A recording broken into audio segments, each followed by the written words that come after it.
Hercules' presence in the book Last of the Amazons is in a flashback. Of course, that's a lot of what the book is flashback, right? There's a frame story that starts off.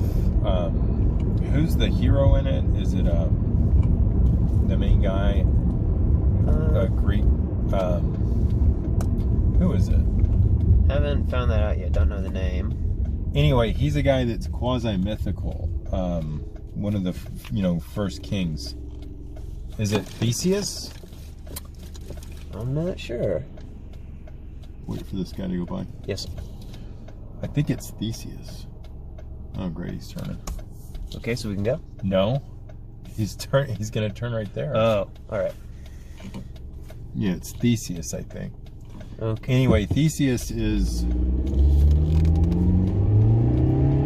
Yeah, it's Theseus, right? Theseus killed the Minotaur. Yeah. That's him. And his father, killed himself when the ship of Theseus was returning to Athens and it wasn't flying the correct flag. Yeah, the black sails and everything. Yeah, so then the Aegean gets its name from the father of Theseus. Okay. Because that's the ocean, the sea that he cast himself into. So then that begs the question, right? The Minotaur, well, that's not real. No, of course not. Right? It's not real. I mean, nobody has seen a beast like that. The head of a bull, right? The body of a man. Right. So people feel at liberty to say, well, that's not real. And so you might extrapolate from that and then Theseus is not real or wasn't real. And then you'd say, well, a follow-on from that might be that his father's not a real person. So then ultimately the Aegean is not named for a real person. And then people would say, well, no, we're not saying they didn't exist at all. We're just saying that the story here obviously is not 100% true about there being a monster at the end of a labyrinth that people were sacrificed to, and that Theseus, killed, but maybe the name of his old man, which was not Aegean, right? Like Aegean is like a derivative of his dad's name. I can't remember what it was. Like Aegis. Yeah, and then Theseus, yeah, he was a real king, but he was really great, maybe. But there's all these stories that have been cooked up about him in the years that got conflated and blown up into myth and mystery, etc. And that's what a myth is. It's not that it's not true. It's just that there's elements of it that aren't 100% what we would call factual. Where does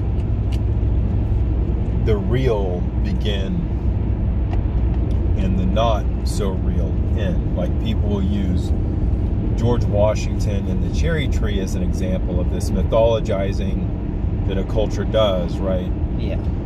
It's not that it's untrue that George Washington cut down a cherry tree and his father caught him and George Washington said, well, I can't tell a lie. It's not that that's untrue or a lie. It's that it's a story used to illustrate how honest George Washington was.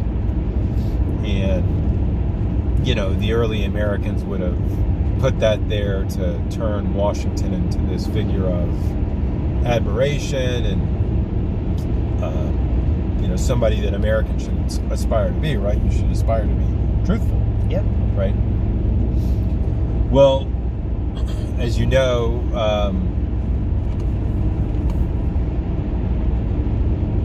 nobody was there that's alive now.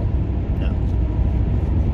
And you can't prove that Washington did not cut down a cherry tree, right? Because that's a negative.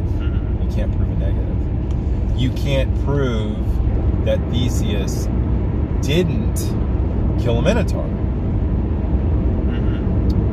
Right? So where does the true begin and the not as true end?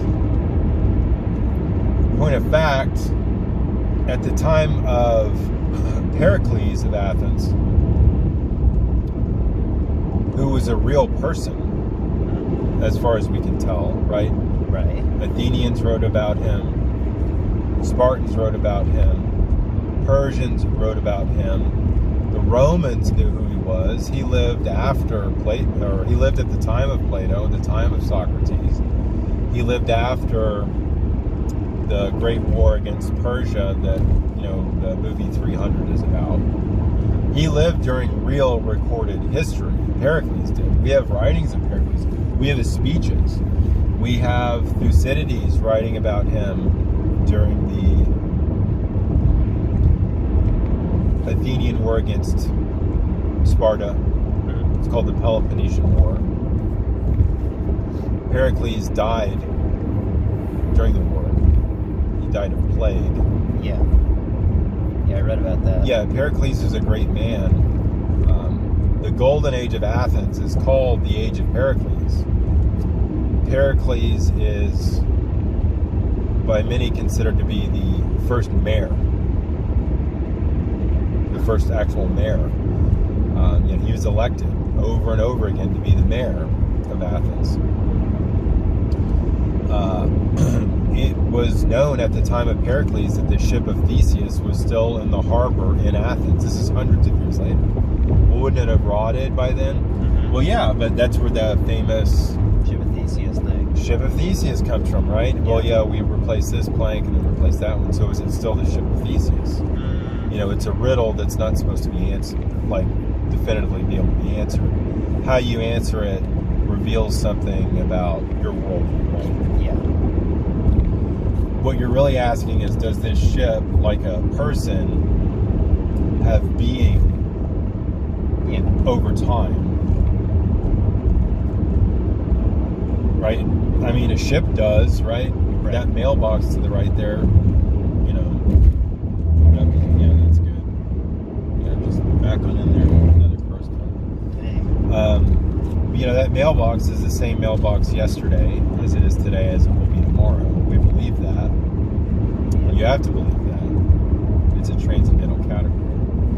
But all that to say, here's this real person, real history, eyewitness accounts of Pericles, a great man. Well, they believed that Pericles was a real person then.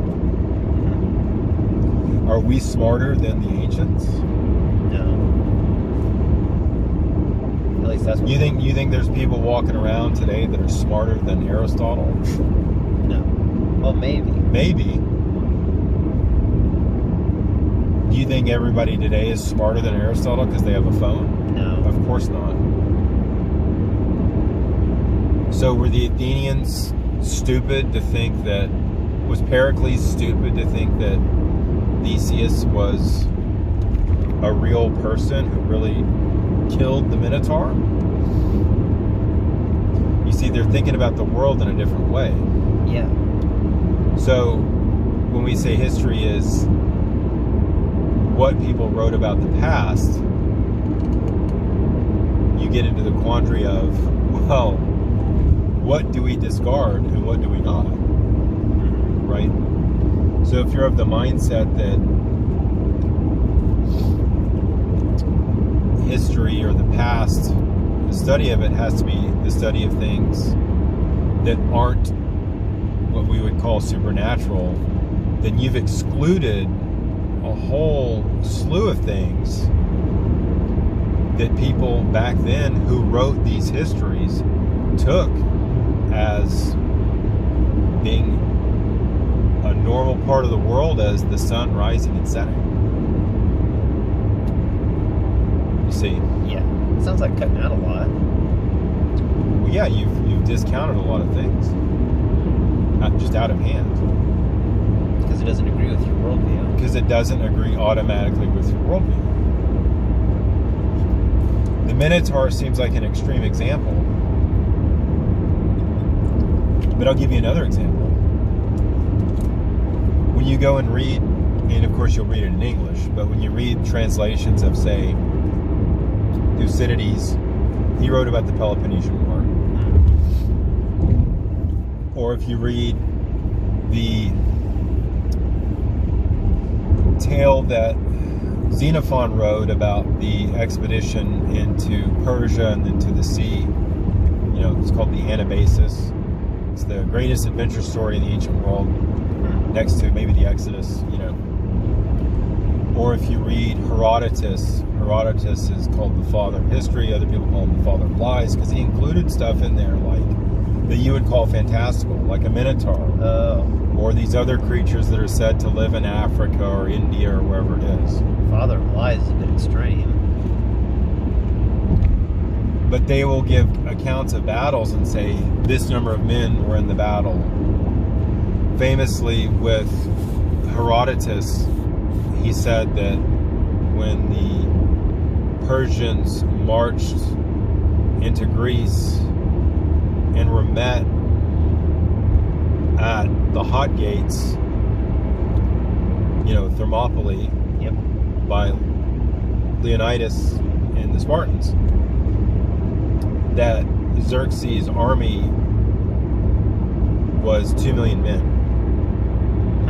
Well, historians, they will say, well, there's no way it was 2 million men, because that many men, look at this guy, that many men couldn't have been supported on the land. They would have had to bring all their food and stuff with them, and that's just not realistic. Armies didn't do that back then. They didn't do it back then. Right. They foraged. Oh. Yeah. So there's not going to be enough food in all of Greece to support that. 2 million men. God. Well, okay. So how many men were there, Mr. Historians? Well, we think it was probably 100 to 150,000. Okay. That's how big the army was. So it's still the largest army ever to that time, right? Yeah. We know it was 300 Spartans because everybody tells us it was 300 Spartans. Okay, well, they have an army, let's say, of 100,000 men. All right, that's fighting men. How many people are in the carriages now, or in the supporting places and carrying the goods and feeding the horses and the donkeys and the mules and feeding the king and carrying the tents, etc.? Yeah. Well, you need like 5 to 10 men per soldier to do that. Okay, so now our army of 100,000 men might have up to 1 million men in support of it. Wow. So that number of Herodotus isn't that far off, is it? No. Yeah. Where does the fantastical and where does the real begin? That's why Last of the Amazons is cool, because it kind of mixes that in. I get that now. Yeah, Athens is a real city, right? Right.